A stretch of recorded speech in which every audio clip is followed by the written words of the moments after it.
Hey, what's going on, everybody? We are here with a very special episode for a trailer reaction to the new Deadpool and Wolverine, which there's going to be a lot of stuff going on at San Diego Comic-Con as well with Marvel. So really excited to get into it.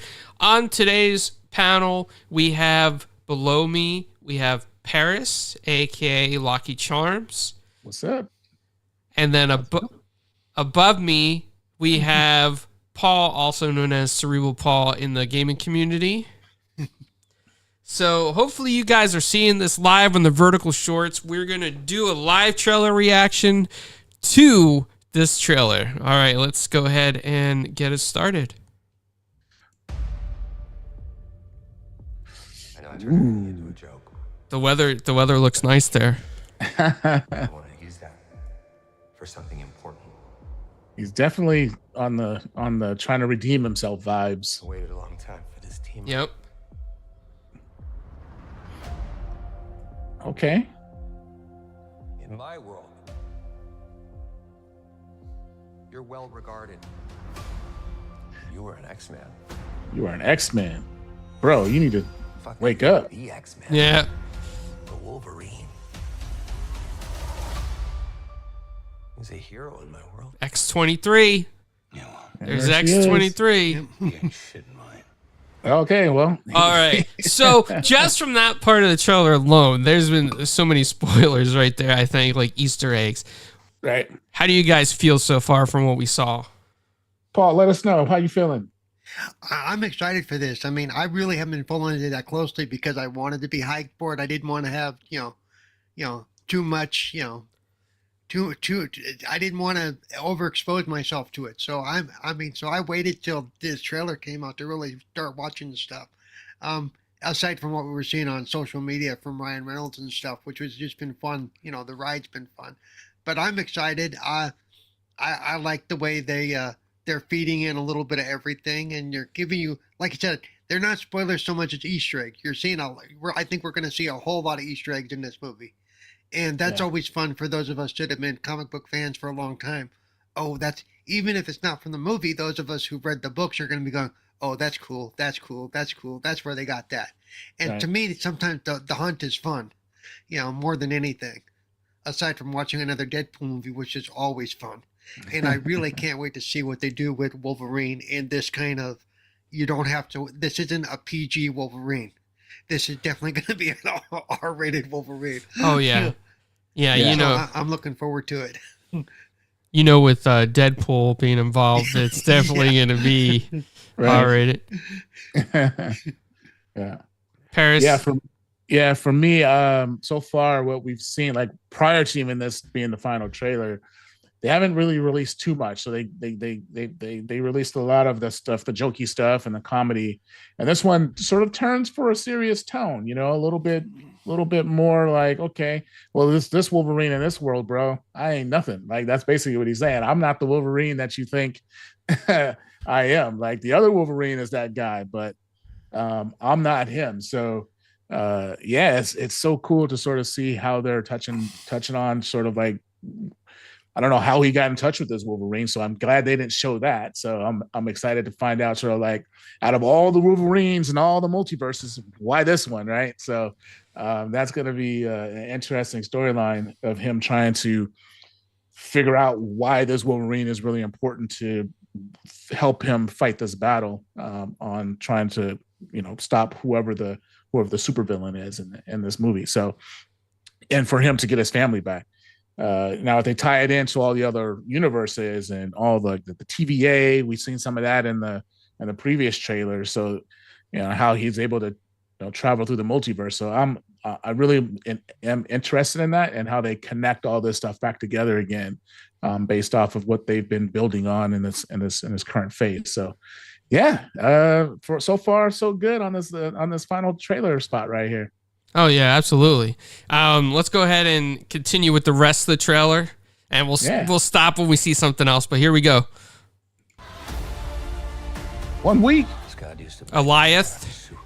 Like that, the World Destroyer. Yeah. Toad. Toad. To be there. It was too late. Xavier's twin. Xavier's twin sister, Cassandra. is right here in this picture. And I have no idea how to save it alone, but you know how to save him.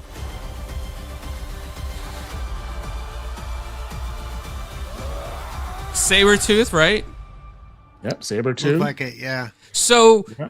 just from there alone, what I want to say is that, man, like Deadpool is counting on this Wolverine to save Deadpool's world, right? Deadpool's like, I care about all these people, man. Come on, help me, Logan, help me. And this Logan's like, I couldn't save mine, whatever happened. Yeah. So how is this going to tie into the MCU? How is this Logan going to end up staying in Deadpool's universe, like this Deadpool universe, and he's going to reconnect with all his uncanny X-Men? Like, is that what we're seeing here? Yeah. Well, I mean, at the end of the Marvels, they introduced the X-Men in that other universe. So, how's that tie into all of this? Yeah. Right? One thing I like about this whole, I've never been bothered by the multiple universes like some people have. I like the fact that they can draw from all the different stories and all the different groups, and the fact, we're looking at Wolverine here in his yellow suit, and this is the first time we've seen Wolverine in the yellow suit that everybody wanted to see him in. So here we go. Right. And then, Paris, why don't you go ahead and for those who may not be familiar, give a little background on Cassandra as best you can. Oh, Cassandra. Cassandra Nova. She's Charles Xavier's twin sister. So, and the comics is a little bit different and based on, I don't know how they're going to tell this story. So, her DNA was whatever creature she was. She mimicked the DNA and she became Charles Xavier's sister. So, hey, Bad Bear. Right. So I don't know how they're going to tell the story. Yeah, the movies are always a little bit different. So maybe she may be just a twin sister that just been hidden this whole time. Who knows how they will bring her into the into this universe. And again, it's the whole different universe thing. Just because the Charles Xavier we know didn't have a sister that we know about, doesn't mean that on some other universe he didn't have a twin. Yeah, yeah. And she's hell bent on destroying everything. So based off her profile, she is not the one to be messing with. I think one of the comics they had her partner with the Sentinels and killed and destroyed 16 million mutants in Genosha. Wow. So so that was her introduction to some of the Marvel comics. I think this is going to be my first introduction to her outside of some comic book stuff. Right. It's the first time we've seen her in movie form, right? I don't believe. Yeah. So it's going to be interesting because she's not a nice person. So it's going to be interesting to see how she unfolds in this and how angry she is. And why is she in Deadpool's universe? Like, why is she in this universe? And it's interesting to me that if she is the big bad, and it seems like she is, that she's a different kind of big bad than Thanos was, or that what's his name? Kang. Kang or Ultron. All the other big bads had their moral reasons that you could kind of see where they were coming from. Right. This one, not so much. Yeah. Well, it just took Ultron to like 3 minutes on the internet. He was like, "We need to reboot everything." And shout out to everybody watching us right now. Bad Bear said hello in the chat. Thank you for stopping by. Hit that like and share this out as well. It helps us on the vertical feed. And just feel free to chat with us. We'll try to answer any questions you have. Paris runs one of the largest Marvel Cinematic Facebook groups. Paul is a Xbox ambassador and accessibility consultant up there. And I just love talking about comics and video games and everything else. So anything in the chat, just drop it. But so what we do know is Alioth is in this, right? So that means there has to be something with the timeline divergence here if Alioth's in this, because he's like the eater of the worlds and he destroys worlds that kind of like gone off the verge of the timeline, right? Correct. Yep. So how does he tie into this? This is what gets me. Is this a reset for Kang as well? Could this be a reset for Kang in the MCU? I don't know because this movie was shot during the time that was all happening. So maybe they could have went back and did some scenes and changed the storyline around. We'll see. But just the whole premise of that creature destroying worlds, and we already had the TVA. So, and all the events that happen in Loki. So we're gonna try to figure out sort of like how that ties into this, as he is now the time owner and extended all the branches and kept all the universes alive, right? So he wasn't destroying all the multiverses; he just let them go out and continue to grow. So yeah, I guess we're gonna see what happens here. Yeah, let's continue on with the trailer. Whoever you think I am. See, right here, right there, that's the part. Like, what is she doing? You got the wrong guy. X-23, all grown up. She's back. All grown up, man. All the fans are excited to have her back. Until you weren't. That's such a powerful statement. You were always the wrong guy till you weren't. Fuck yeah, I'm ready. Right. Lady Pool, I saw that. Wolverine. You saw the dog pool as well, right? Yeah, dog pool. Some Spider-Man references. Okay. With pew pew pew, which is not which I think is hilarious. There we go. July 26th. Oh man, I'm so excited for this. I'm 5 so days. hyped. I'm so hyped for this, guys. I can't wait to see this in the theaters, and hopefully we can get the Deadpool and the Wolverine buckets. I don't know if they'll be sold out. Yeah, they're pretty classic. Yeah, so Carlo, what are you thinking about this movie when it comes to sort of like the overall feeling of Marvel Studios and how this movie is going to set the tone? Because after this, Captain America, well, they have Agatha's show on the Disney Plus, but then when I talk about movies, they have Captain America: Brave New World that comes out in February after this. So how do you feel like this ties into like getting the hype back at Marvel Studios? How do you feel about that?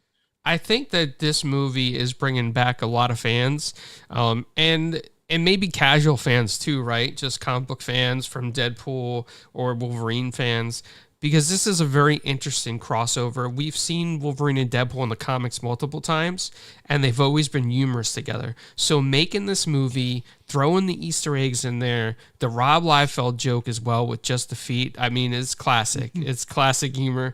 And the timeline divergence, man, this is like a great soft reset for Marvel, and I'm very excited to see it, because from here, now Marvel can start branching out and they can decide, hey, which Wolverine do we want in this universe, that universe? Hey, where's Alioth going to fit in? Where's Kang going to fit in now after everything that happened with the previous actor? So it's going to be a really great restart point, I think, for Kevin Feige, the Russo brothers, and all the teams that are trying to make a cohesive universe together. This was something that was needed after the last few movies kind of fell flat with major audiences. Mm-hmm. This is going to hype it back up, right? This is going to get it back to where it needs to be. And then from there, like you said, we got the Agatha, we got the Captain America that looks really good, action packed, right? It's got the Red Hulk in there. So there's just so much we can do from this. If I was Marvel, I would say there's so much we could do from this. But Loki, timeline divergence, the timeline divergence alone is endless possibilities to bring in so many different characters. And seeing Toad in this, right, it makes me think of the Brotherhood of Evil Mutants. Yeah. So when I think the Brotherhood of Evil Mutants, I think of like the Blob, I think of Juggernaut, I think of the classic guys. This is a great place to start bringing them into the movies, because the classic characters are so beloved just from those old covers, the old X-Men covers. Bring some of those guys in. Make the Juggernaut a serious contender. Make Sabretooth a serious contender, right? Do something serious with the Brotherhood of Evil Mutants. And then epicness will happen. Right. What about you, Paul? How you feeling?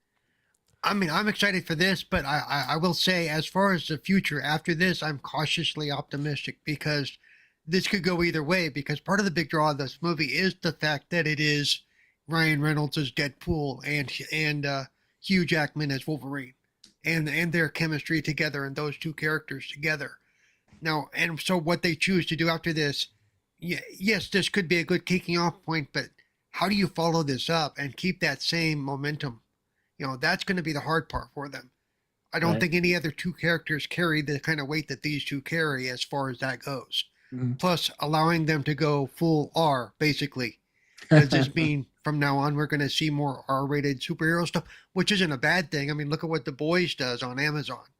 Look at what some of the other stuff does. There is definitely an audience for it, and people want this kind of hard-driven, fun kind of superhero. It's not, comics books have never been just for kids. I don't care what people have ever said. If you really look back at them, they've never been written just for kids. Right. Yeah. Yeah. Their stories, they've told some pretty cool, interesting stories that, they're not for the faint of heart, right? Based on some of the things that you would see. So, yeah. Yeah. So, I mean, yeah, depending on where if they do it right, they could ride this for a while. As long as we don't get what we've had with the previous incarnation of the MCU and a little bit of burnout or lackluster stories that kind of kill the mood, So I have high hopes. So, I mean, there's a lot they could definitely do, and having access to all the different universes, it definitely opens up all kinds of different stories. Right. So yeah. Awesome. Yeah, there was a thing where they released that Blade was going to be rated R to stay true to the Blade. Like it's going to be like for Blade, like he's slicing through vampires, and it's really hard to do that in a PG-13 sort of style, right? When you got to stake a vampire and chop its head off to kill it and all this other stuff. So you gotta have to. Well, and we've come a long way, because if you go back and watch the original Blade movie, which was a great movie, right? You can tell all the blood and stuff was digital, because they'd have all these big bloody explosions and nobody would have blood on them. It's like, where did it all go? Yeah. But the fact that they're doing an R Blade movie is, sort of touches back onto this. So they're learning to really tell the stories and to tell it well with today's audiences. You've got to not try to, we need to make it family friendly. No, you don't. Not really.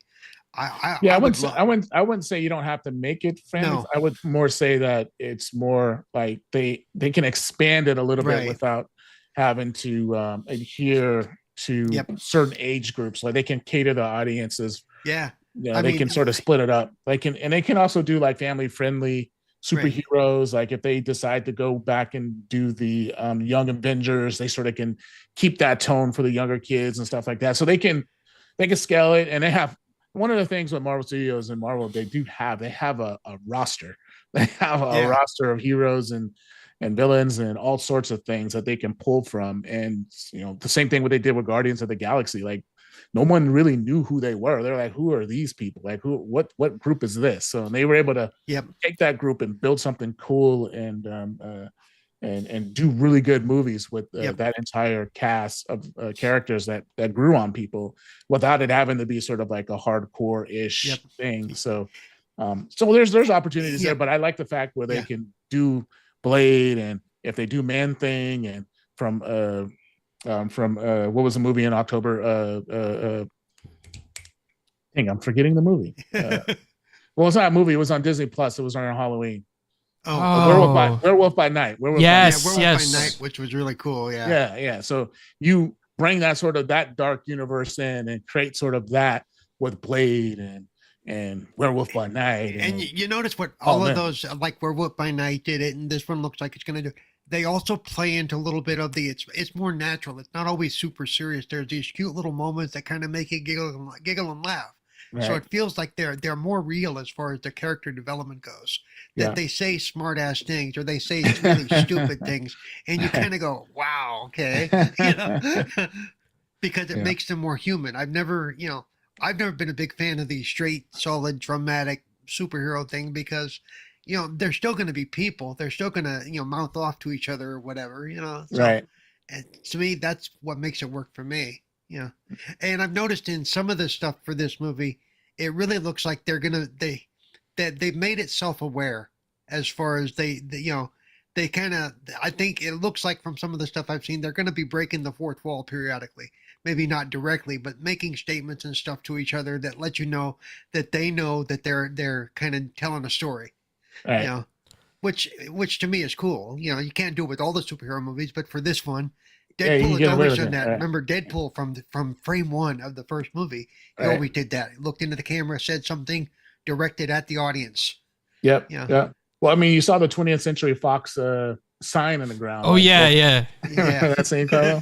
Yes. Yeah, so that was that's like a joke, right? I mean, Yeah. because of how bad some of those were. So I want to give a shout out to Rock in the chat, Rock88. Thanks for stopping by.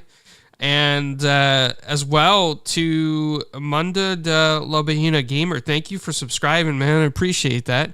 To everybody in the chat, if you like, share, we appreciate it so much. You know what though? I just think that with everything going on, and I want to reiterate this with SDCC coming up, I think Kevin Feige being there is a pretty big deal. There's something happening in the Marvel Universe that is to get fans hyped up for whatever's coming next. And for Kevin Feige to come out and do some panels and do some speaking presentations, it means Marvel has stuff in the bag that they got either almost completely done or completely ready to announce.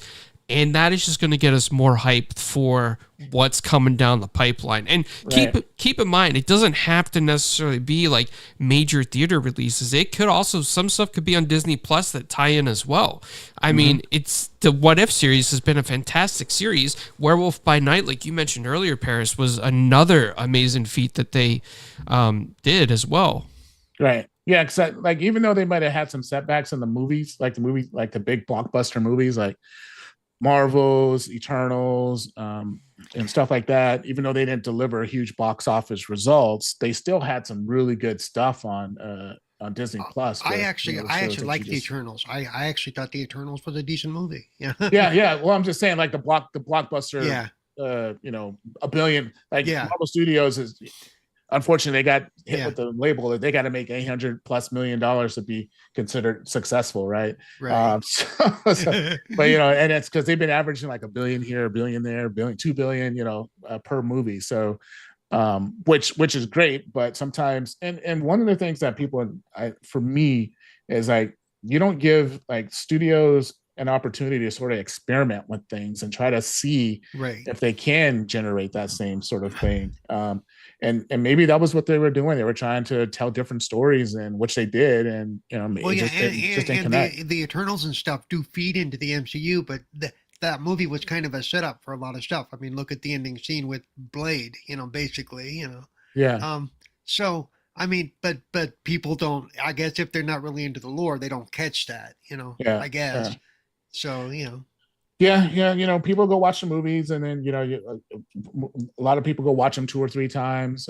Like Captain Marvel, the first one, somebody watch it 120 something plus times. Oh, good. Might have broke the record on. That's a lot of times to watch a movie, but hey, they went out and did it because they liked it so much. But when you're talking about like when we're looking forward to like the future of the MCU, this is like the perfect time. So I'm excited for what they have on the plate. Plus, on the we're slate. getting, I don't know if it's considered MCU, but we are getting a Fantastic Four movie at some point here. Oh, it's considered MCU. It's considered.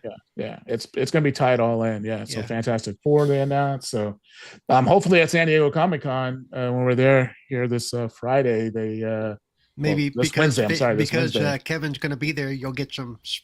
Well, I'm feeling news.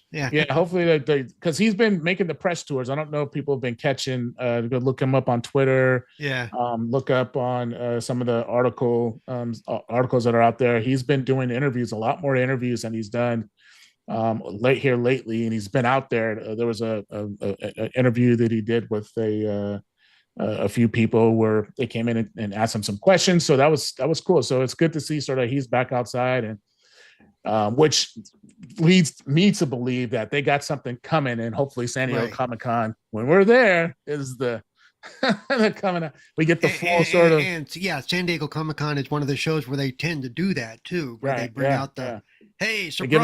They give us the big layout, the big map, right? of the next several years, we get that, and then they show something that we don't know, right? And we get some timelines and stuff like that. Some dates. The old, as you know, the old, hey, just one more thing. Yeah.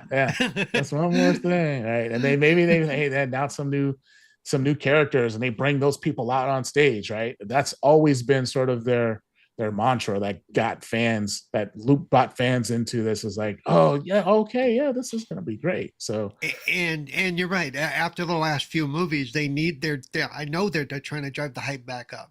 Yeah, which is a good thing. It's this movie's just the start. I think this movie's going to do very well. No matter what it does, this movie's going to do well. I can guarantee you that. Yeah. And it's really good. For everybody watching right now, I know there's a lot of people in here. I want to thank you all for watching. If you hit that like and subscribe button so you can be notified when we go live, we're going to be going live from San Diego Comic-Con and different places as well where we're allowed. We will have press access to some things like the Pirate Party from Adult Swim and the Paramount Plus sets that they set up at the Happy Does Bar. So we're going to go live with some of that footage as well. And whatever, if for any reason, anybody else, any comic book companies or Marvel, DC, they allow us to go live as well, we will. So keep that in mind and stay tuned to this channel and like and subscribe. We really appreciate it. But I want to go back to just the future of the MCU here, Paris. Like, Paul, I'm just really excited. And I think... you want the Juggernaut featuring movie. I know. Yes. I mean, that would make everything 10 out of 10. Juggernaut comes in. Hey, always 10 out of 10 with Juggernaut.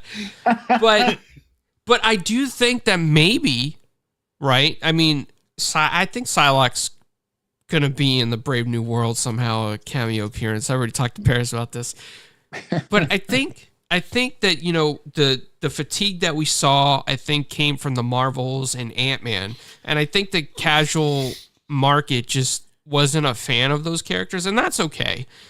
But I think bringing the Russo brothers back into the fold, the ones who made the great Avengers movies, and it was so hyped at the time. I think we're going somewhere with Marvel, everybody. I think we're getting somewhere, and I think Marvel has seen the bigger picture, what hardcore fans want and what casual fans want. The Russo brothers delivered that very well, and that says a lot to go back and bring them back into the fold. So I'm very happy for that. Right. I will say, I thought the first Ant-Man movie did well. I personally, I like the first one a lot better than I like Ant-Man and Wasp. But that was more of a storytelling issue than not liking the characters or being aware of the characters. I just think, Well, I mean, the Ant-Man and Wasp was the second one. So the third one was the one with Kang. Yeah. So they've had those three. And they've done well. I mean, they're not the big, huge sort of $800-900 million blockbuster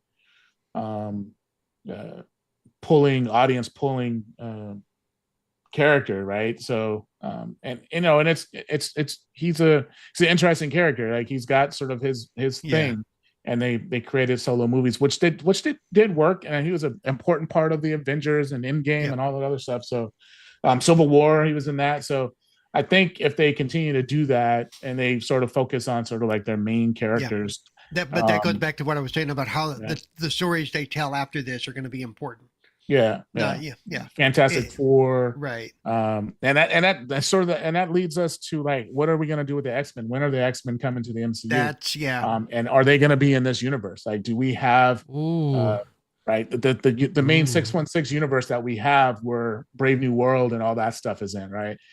Just because, like, at the end of Captain Marvel, the Marvels, at the end of that movie, Monica Rambeau got stuck in that dimension. She got stuck in that other universe, and that universe happened to be where the X-Men were, because they introduced Beast and a few others, right? In that universe, which they're mutants in that universe. So does this Deadpool and Wolverine movie get tied into that universe? And if it does, would we have two universes? One sort of like all the stuff that happened on Earth with Thanos and all the things that we see with Captain America, we have all that stuff there, right? That's just one universe. And then we go to the X-Men universe, where we have all the mutants on Earth, and it's a total different story. It's a total different things have happened. There's no connection to the two, other than the fact that Rambeau ended up there. And maybe that's sort of the way to go. And I think they should do that. I think they should keep them separate. That's just my personal opinion. I know other people are like, no, we should. But if you look at Earth, Earth is in the MCU 616, that planet, and we had Thanos, you had the invasion, you had Thanos, the snap, you had all this stuff happening in the universe already, right? And all those people have been through some hell. And then you're going to introduce them to mutants. I think that Earth, that Earth has seen too much, right? That universe has seen too much. But if you keep them separate, you have this whole new playground to play with new characters and X-Men, and you can sort of introduce all of them.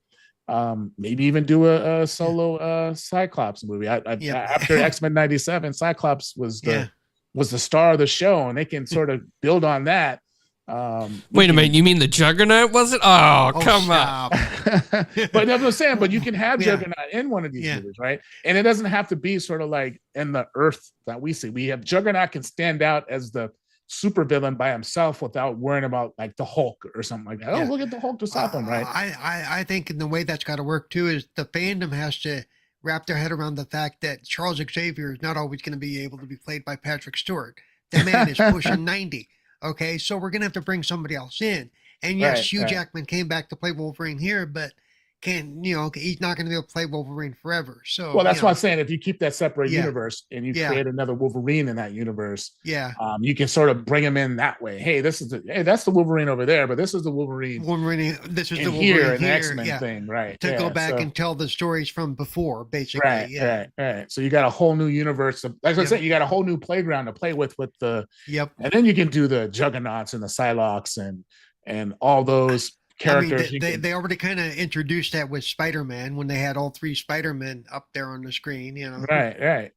So you can sort of do that and keep it and make it work. I think the fans would be happy, and fans would be able to tell the difference. Okay, well, this is going on here, Thor and all this stuff, and the Avengers here. Okay, this is all the X-Men, and they're fighting Magneto and all the other people here, and this is all that's going on, and then maybe you do some sort of convergence with and you bring them all together, right? Avengers versus X-Men and which I believe has happened in the happened in the comic books at one point or another. They brought them all together. There was the Secret Wars. Like you do a Secret Wars and you bring them all together, which we thought they were leading into. Which is one point we thought they were kind of leading into.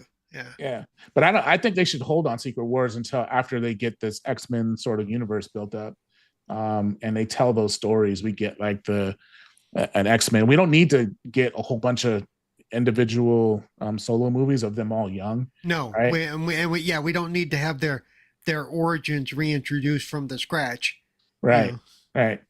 And then we just throw them all in that. But the cool thing is like what would we do with the Fantastic Four? Like which universe are they going to be in? Are they going to be in that? That's going to prove interesting. That's going to. I think it should be in the 616, but that's just my personal opinion. And for at least they can keep them in their own little story, telling their own little story and not having a crossover. If they do it right, there's no reason to hype them up because they are a very strong core of their own. They don't need the X-Men to help hype them up. Right. Yeah, they have following. They can build off all that stuff, and you can get Doctor Doom. Can bring in some of the other villains that are out there. But like I'm just excited, sort of what direction they can take. There's so many they can do, and that's the fun thing of having a sandbox like this, where they can just dive in and tell some really unique stories and things like that. Like I said, my whole thing is they need to do it thoughtfully. They can't just do it for the sake of doing it. Oh, of course. People want this, so let's just throw together a story and people will buy it. Don't do that. Don't. Yeah, no. No, I agree. I mean, that's just like Carlo with Juggernaut. No, we can, but no, hold on. We can throw Juggernaut in anything, and it would be great. That's Juggernaut makes everything great. Bushido is in the chat. He says, hello, Paul. He also says he used to hate the comic book version of Captain America, but in the MCU, he's the favorite character for him. And he still has the Avengers vs. X-Men comics. And RWK was asking if anybody knows who owns Dick Tracy's IP. Right now? Oh, good question, actually. Let me find out. Yeah. I know it's traded hands a few times, but yeah. But no, I'm just, I'm thinking you brought up a good point about what universe the X-Men could be in. And if we see the Brotherhood of Evil Mutants in this, and Wolverine from a different universe is in this, could they just pull the X-Men into this universe? Well, I mean, you could, but then, like, how would you do that? You would have, what, 2 Earths? Like, are you just going to pull just the X-Men into the universe? Like, then how does everyone else become mutants? Like, right. That's my other thing. Or after the snap, right? Do people come back with mutant powers because they were snapped away? Like, I don't know, man. I just think that they should keep a separate universe and not try to incorporate mutants into the 616 and just sort of, hey, this is the mutant universe over here. This is all the people that are born with mutant powers, and they got the X-Men versus Magneto, and you got all that stuff going on, right? Yeah, and they have to, like, with the Eternals, when you had this end of the world thing going on, and everybody's kind of going, well, where are all these other heroes? Right. So they really never explain that. It's just all of a sudden all these other big bad heroes where none of them were to be found. It's like, so you have to explain either where they are or where they're coming from, or it falls flat. Well, yes, but then we do see G.W. Bridges, who's been in the X-Force comics in a Brave New World. So there's also the ability of Doctor Strange and portals and multiple universes, the multiverse of madness, right? Right.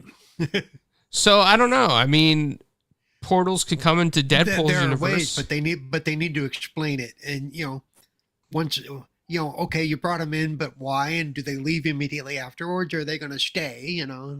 Is their Earth destroyed? They have to stay. What do we do? So hopefully they kind of think that all out. Yeah, I think they will.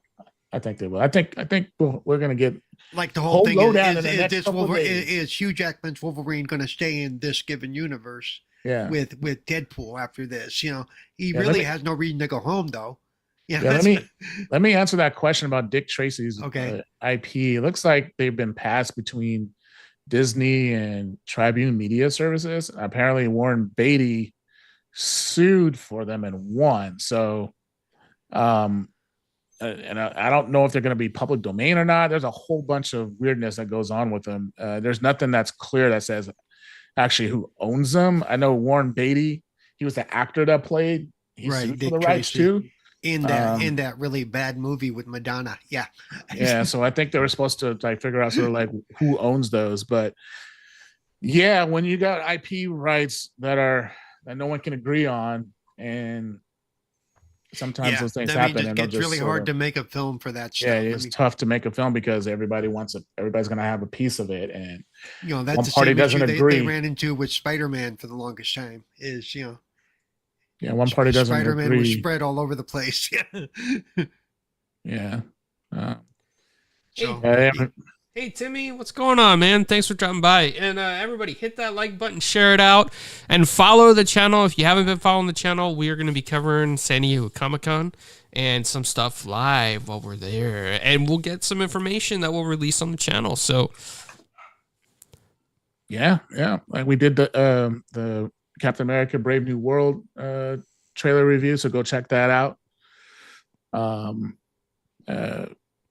Also tune in to Agatha. That show is coming on Disney Plus here next couple of months, so that's going to be cool to hear her story and like how and like what's up with Scarlet Witch. Is she dead?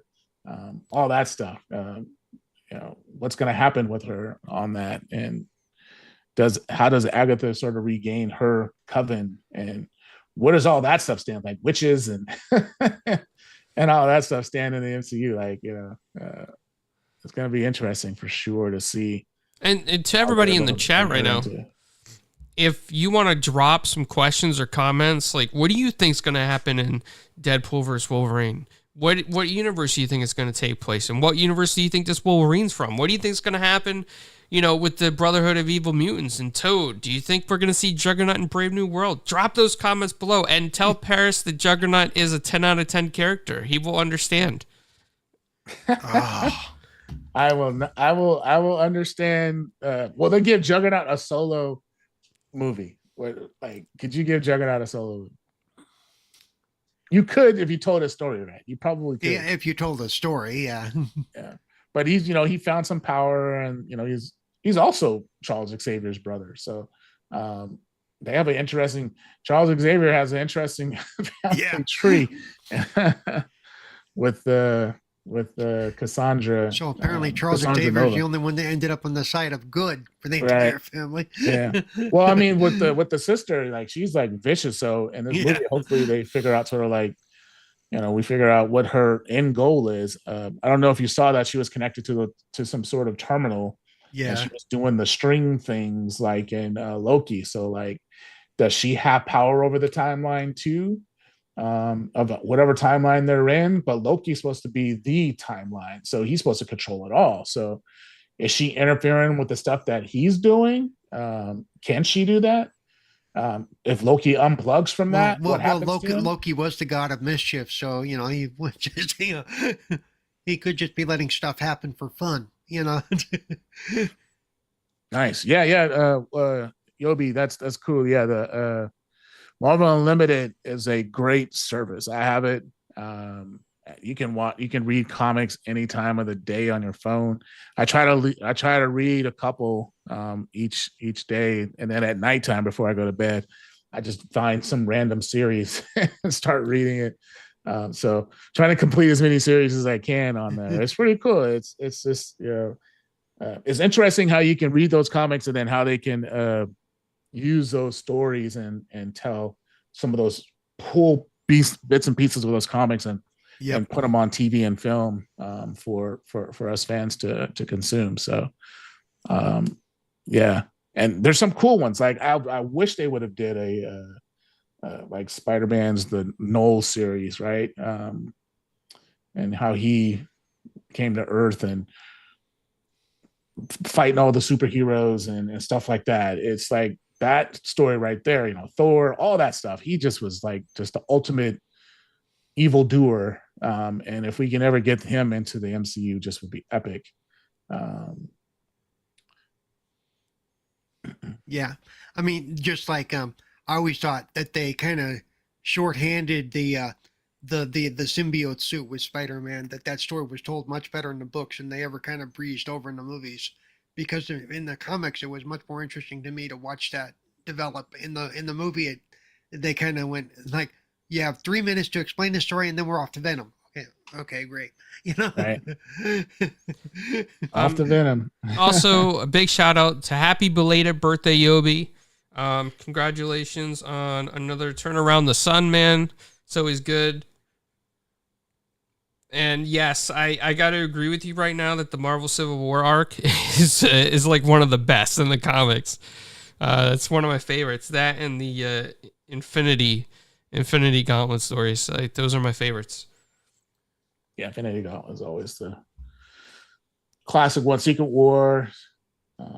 But yeah, when it comes to this movie, I think the fans, we've seen the excitement over in the Marvel group. There's thousands of fans going crazy over it right now. We're excited to hear everybody's theories and read everybody's thoughts on the movie. So we got over 167,000 daily people that are active in the group. So it's cool to see. And then we expect it to grow because of new movie. Every time a new movie or a show comes out, more and more people jump in and start being active. So look up Marvel Cinematic Universe on Facebook. And I think I'm going to put these two on the spot that sometime next week, after we've all had a chance to see this movie, hopefully we'll come back and we'll do a follow-up.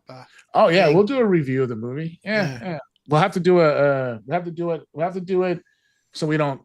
No spoilers. No spoiler review. Yeah, we can do that though. Yeah, we can try to do no spoiler review, but I want to do a spoiler review. We can do that too. I want to talk about everything. We can actually do two. We'll record two. We'll do the spoilerless review. then we'll do the spoiler review, which we'll release later. Yeah, there it is. Yeah, we'll do a spoiler and non-spoiler. Yeah.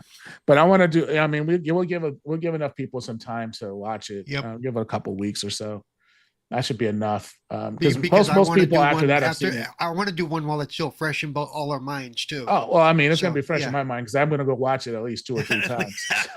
Well, some of us don't have that ability, so we gotta. All right. So I'm looking forward to it. I am really looking forward to this. It's the first movie I've been looking forward to like this in a long time. So. Yeah. Good. Yeah, and it's something I think it's going to bring people back to the theater, and it's going to stay in the theater for a little bit. So it's exciting as well. And also those popcorn buckets, I want to. You just want to stick your hand in Deadpool's mouth or whatever it is. The popcorn buckets, the Xbox. The Xbox. The Xbox. Cheeky. Hey, I want to win that. Xbox I'm trying to win controller. that thing, man. Yeah. Hey, go to Twitter. And retweet and get yourself signed up to win it because you still have time to do that. So it's only available on Twitter right now. So you have to go to Twitter. Available on Twitter and go to the official Xbox account and retweet it from there. Don't retweet my retweet. That doesn't count. You have to. I'm not going to be the one picking the winner. Yeah. So go check that out. Get an opportunity to win. A very cool looking console, Xbox controller and Series X. Yep. So, yeah. What else is there? What else we got going on for this? What are you guys feeling like? Is it just like the hype is there? We got a couple days for Comic-Con. Go check all that stuff out. All the things that are going to be happening there. I'm excited to see all the Marvel stuff, all the DC stuff, all the everything that's going to be out there, cosplayers, just the excitement that's leading up to San Diego Comic-Con is going to be awesome. And I can't wait to dive into that and talk to some of our favorite artists, the Mark Brooks of the world, the Alex Rosses of the world, Jimmy, and all sorts of people that are going to be there. Carlo, you probably know a lot more by name, but yeah, man, it's going to be cool. We're going to be able to. Oh yeah, there's gonna be a lot of great people there. There's gonna be Julia Marchese. We interviewed her. She did the Stephen King, I think the Dollar Baby program. Correct me if I'm wrong, Paul. It might be called something else. Yeah. Mm-hmm. Yep. She the one we just did the interview that's available on 4GQ TV and through all of our Twitter links because I share them all. Yep. I Know What You Need. I Know What You Need, which is. It's a 40-minute short movie, but it's very well done, based on a Stephen King story. Go check out that interview, and if you have a chance at a film festival, check it out there as well. She's gonna be doing a panel actually with comic book writers, and they're gonna be rereading some stuff, which is really cool. Breck, how do I say her last name? Breck Bassinger, I think DC's Stargirl.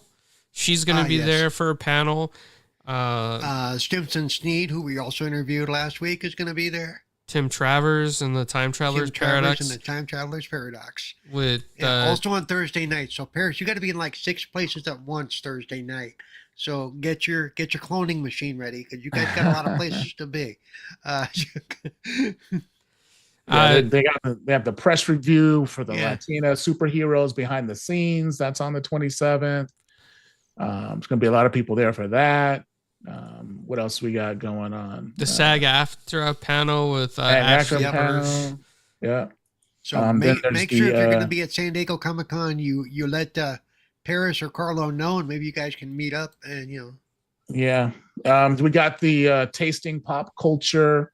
The Culture Impact Iconic Eats, that's going down there. That's going to be pretty cool. I'm just naming things that we got information for because there's a lot of stuff. I'm going to go here to eat, taste everything. Yeah, and then there's the Animation Nation. That's going to be cool. They're going to have stuff from the Story of the Faithful, the Wookiee, Ewoks, droids, Beetlejuice, all that stuff. They're going to have some book signings there. So that's going to be cool. Jimmy Palmiotti, Amanda Connor is going to be doing some panels there as well. Yeah. Couples in comic books panel with a few other artists. I believe Terry Moore and his wife. So there's going to be a lot of great stuff going on every single day. There's going to be so many panels for so many different people, whatever fits your boat, whether it's DC, Marvel, Indie Comics, Image Comics, Skybound Entertainment. It's something. It's gonna be fun. Like the Lionsgate is doing the John Wick pinball games, so they've got the pinball machines. They're coming in 3 different versions: the Pro, the Premium, the Limited Edition. They're pretty pricey, but they're doing a whole bunch of pinball games there. So better check those out and allow fans to play their new pinball games and their pop-up arcade that they'll have there. So it's gonna be cool. We'll definitely take some pictures. We'll probably do a contest between whoever else is there, myself and Carlo, and see you get the highest score or something. I don't know. Maybe if we're allowed to go live right there and film ourselves playing pinball in a pinball match while we're there. So I look forward to a lot of this stuff. It's gonna be cool. Yeah, absolutely. Well, I want to thank everybody for coming out today. I know that we've gone live almost an hour, and all of you guys have been great. Like, share, follow us, like we said, to stay in touch with SCCC News. We're going to be dropping here on this channel on 4GQ TV. We are press accredited with San Diego Comic-Con, so we will get behind-the-scenes stuff, inside scoops on things that we will release here on the channel and our redesigned website in the future. Paris, you want to tell people where they can find you? Yeah, you can find me on Twitter, PLock77. Oh, was it PLock197? I don't even know my Twitter handle.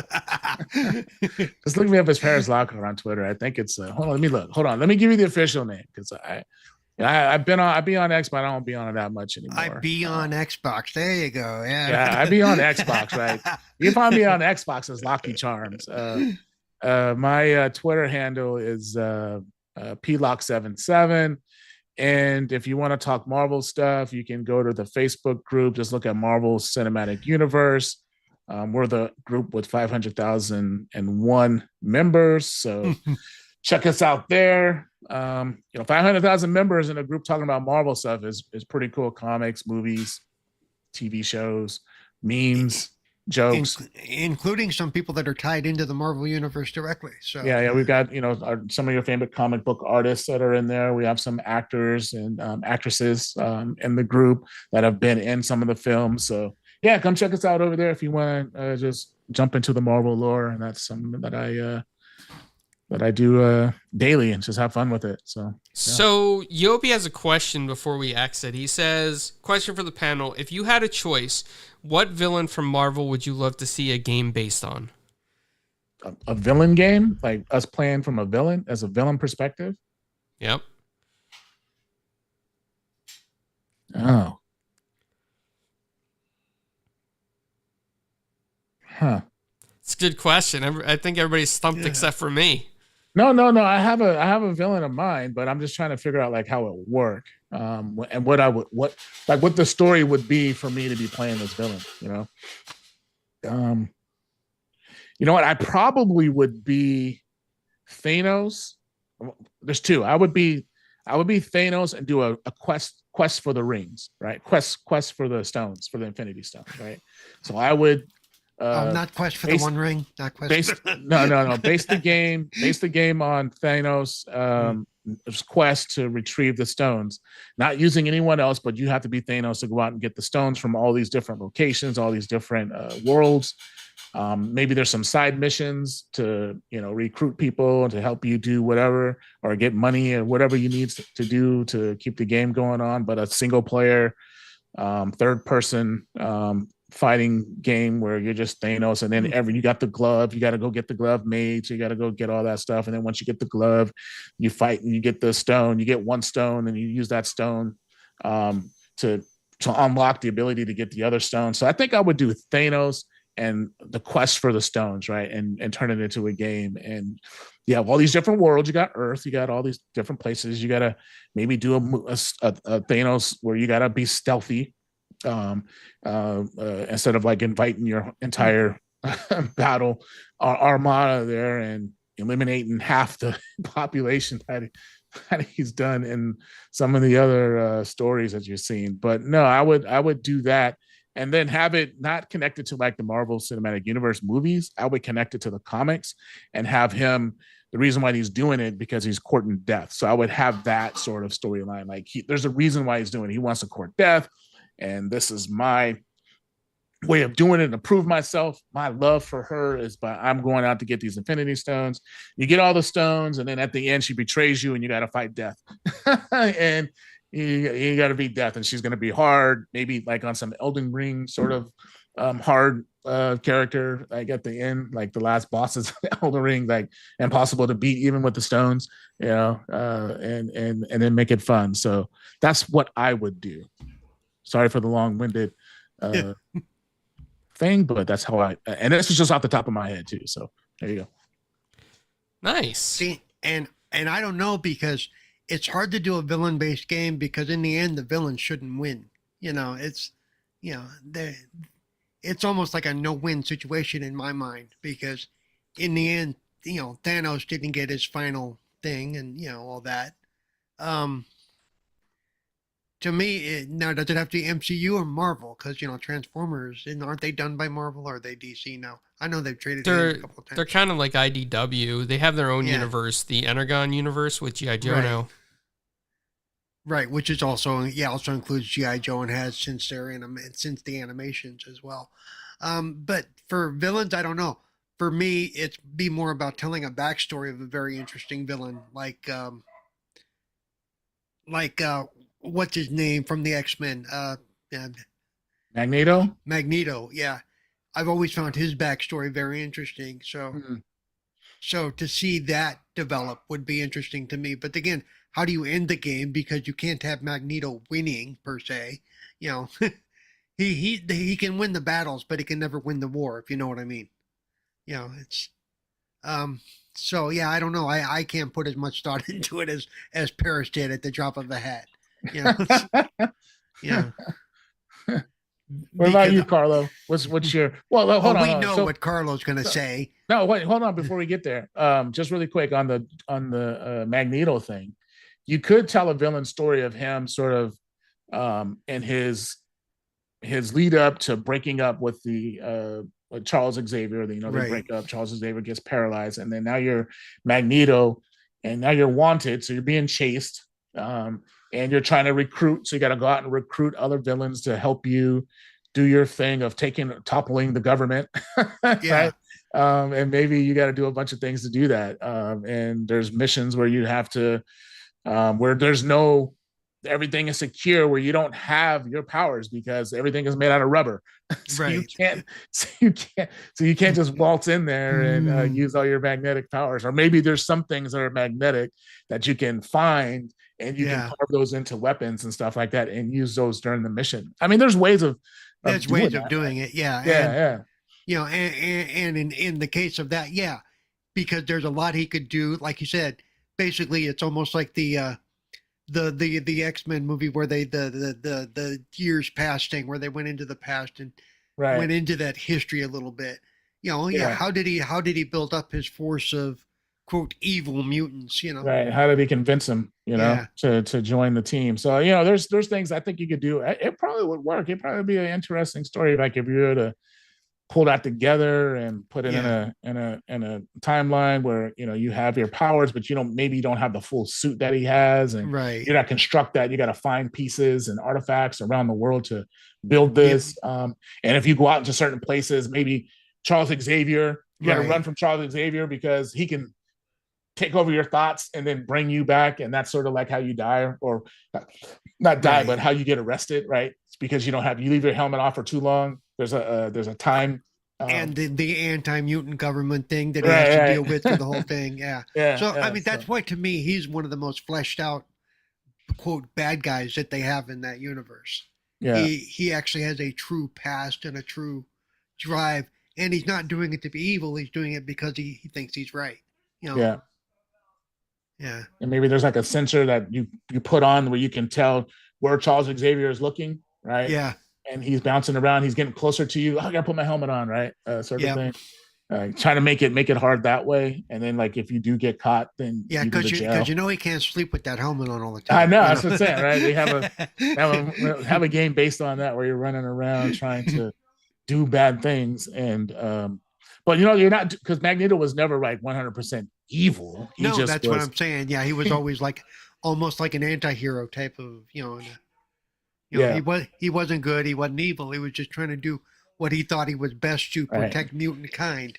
And if that meant destroying all of mankind to get there, they Yeah. just kind of got in the way. Yeah. And Yobi, really quick, I thought Doom was my other character I was gonna mention. I was thinking about him and how he could sort of reverse fighting the Fantastic Four. You gotta break into Wakanda because in the comics, Doom wanted to get the vibranium, but the Wakandans kept turning him down back before he was Doctor Doom. So maybe you gotta break into Wakanda to steal vibranium. And then you got to go into, you're back in New York, you got to fight the Fantastic Four or stay out of their way. And a Doom game would work. Doom would work. And plus that would take you back to Wakanda as well. Wakanda, all that other stuff. So there's a few characters where you can sort of break them down and do a video game on and make it interesting, and tell a pretty cool story. I think third person perspective would work on a lot of those games. I think for me personally, as you can fly with Doom, you can fly with Magneto, and Thanos you can't fly, but you're strong and you want to be able to see him with the glove. I was going to say, for the most, in most superhero games, people don't want first person because they want to see themselves. They want to see their characters, right? Yeah. So you can do something like that. I don't know. We'll see. I mean, we know the greatest villain to make a game on would be the Juggernaut. And so in the Juggernaut's game, right, you're playing as a Juggernaut and your goal is to acquire the Infinity Gauntlet. Okay, so you're racing to get the stones before Thanos can get the stones. And so you're fighting Thanos? Yeah, so you're taking my story.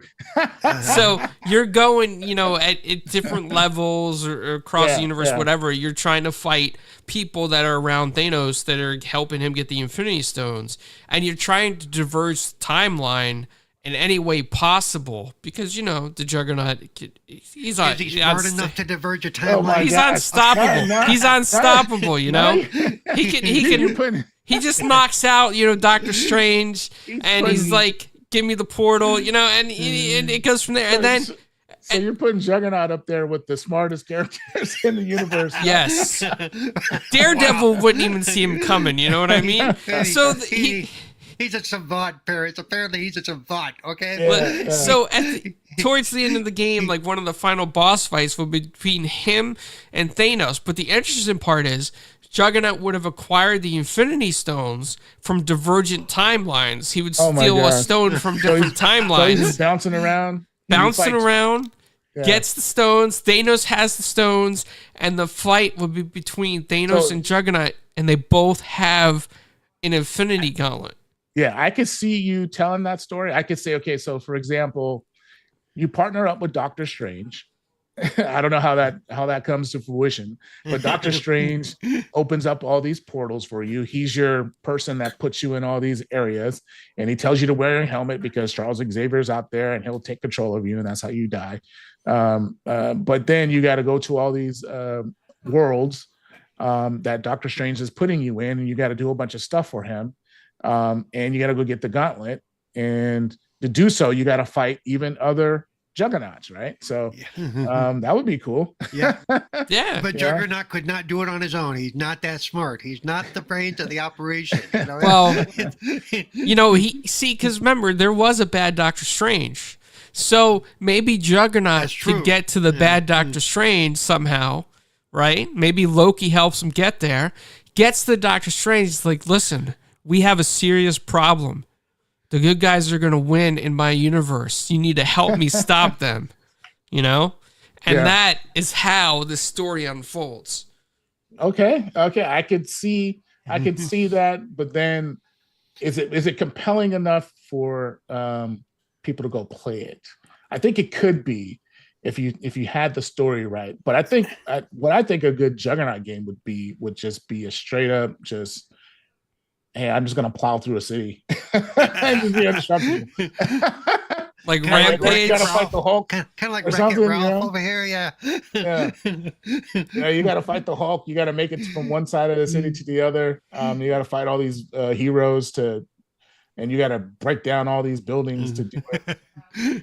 Like something where he's just running through stuff. Because he's super strong. He's got the helmet is made out of, what is it? Like reinforced steel or something. What is it? Yep. Is it made out of antimony? It's something that blocks out Charles Xavier from getting into his mind. So, And remember, the Juggernaut is the only villain in Marvel history that ever beat the Hulk. well, he was good enough to walk away from a fight with a Hulk. Yeah.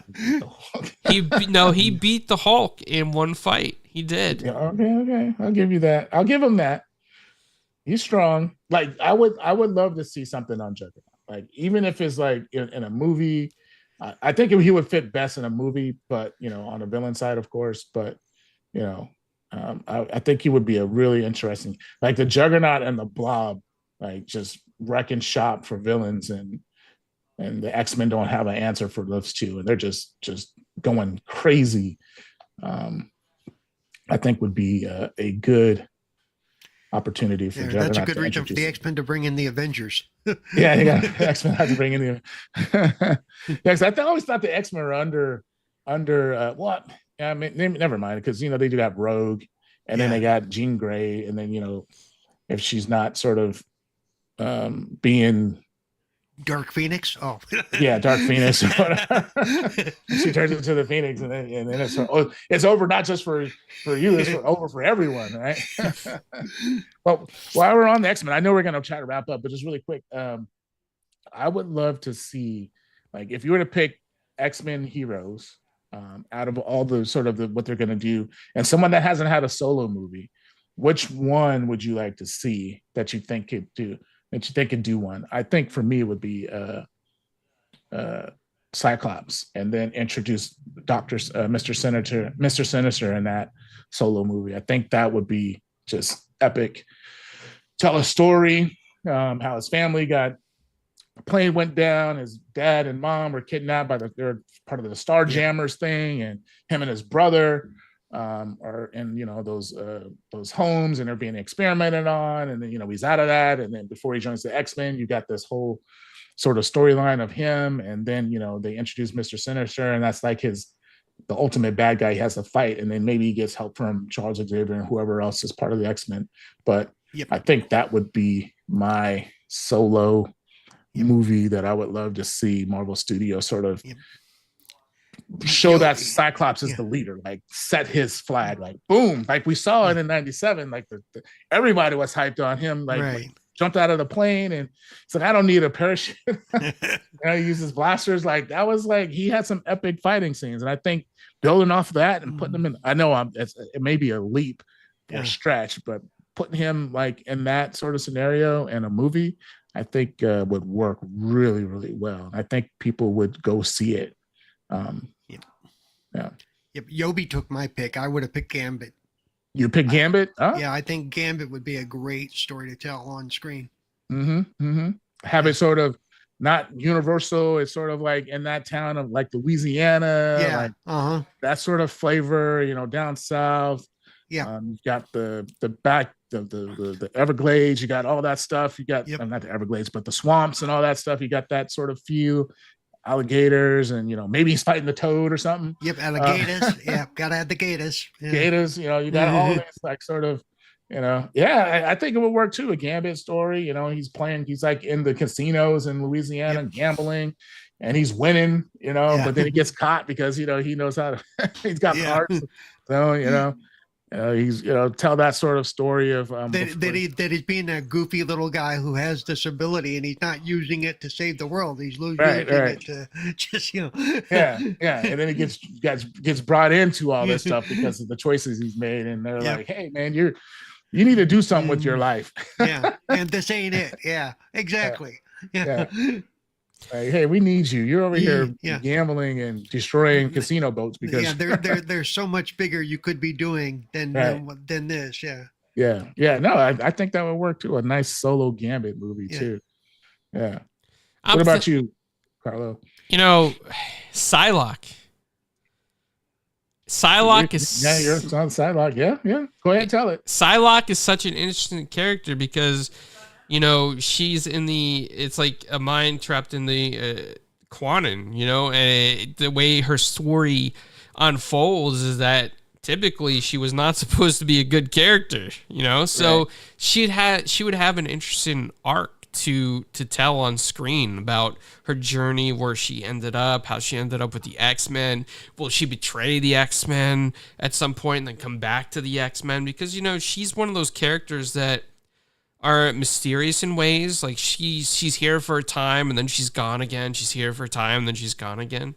So flesh that character out with a great story and just run with it. You know, I think that would be one of the best X-Men movies we could see. And plus that she was one of the best 90s X-Men as well. Yeah. Would you tell her from a storyline of her and she was in Japan, right? Yep. Okay. Would you tell her from like her time in Japan of growing up and how she learned how to offer or how she got all her tools, her fighting skills, and goes through all that, and have her, go through all the family issues that she went through and all that stuff. And yeah, I think that could work too. Yeah. Yeah, it might even turn out to be a great like series for Disney Plus or something if they couldn't do a movie. Maybe break it up into a series because there's just so much to that character that they could write in because there's not a lot. I mean, there's enough in the comics, but it's not fleshed out enough to be a full arc. Feature. Yeah. I got you. Okay. Well, all right. Nice. What else? I think that's it. I think we were wrapping up. Then we were wrapping up, and then we unwrapped for about 20 minutes here. So yeah. Yeah, I call Cyclops movie Summers. Yeah, that'd be too. Yeah, Yobi Cyclops movie. Yeah, Summers, and then launching in the summer, right? It just would you could do so many epic things with Cyclops. Like it's just, I'm sure Marvel Studios knows, and I'm sure they are aware, and I think they'll probably work on something and be like, okay, let's do this. Yeah. Yeah, definitely. Goes to Arkansas and gets whooped up by Bigfoot. No, Bigfoot was the Pacific Northwest. That's up near you. That's Sasquatch from Marvel. Sasquatch. Oh, okay. There you go. Sasquatch can do it. Yeah. So as we finish wrapping up, Paul, where can people find you? You can find me at the X, formerly known as Twitter, at CerebralPaul1. You can find me Twitch at CerebralPaul. Of course, you can find me here on Mondays and Thursdays for varying shows. On Mondays, it's the Pop-Up Powerbomb podcast. Thursdays, of course, it's for 4GQ TV. Tuesdays, you can find me on Retro Renegades. And then, Wednesdays, you can find me on the Xbox Ambassador channel at 1:30 p.m. Pacific, 4:30 p.m. Eastern for Gaming Differently with Cerebral Paul. And Friday, you can find me Wasted with Was. And here we can find you everywhere. Pretty much, yeah. Yeah. Paparazzi Paul. And then you can find me on 4GQ TV. And you can find us at SDCC doing coverage as well. But I want to thank everybody for coming out. Hit that like, share again. Stay followed to the channel if you want dropping news from SDCC because we're going to make it happen. We're going to drop information that we hear right away. So stay tuned to the channel. Thank you, everybody, and have a great night.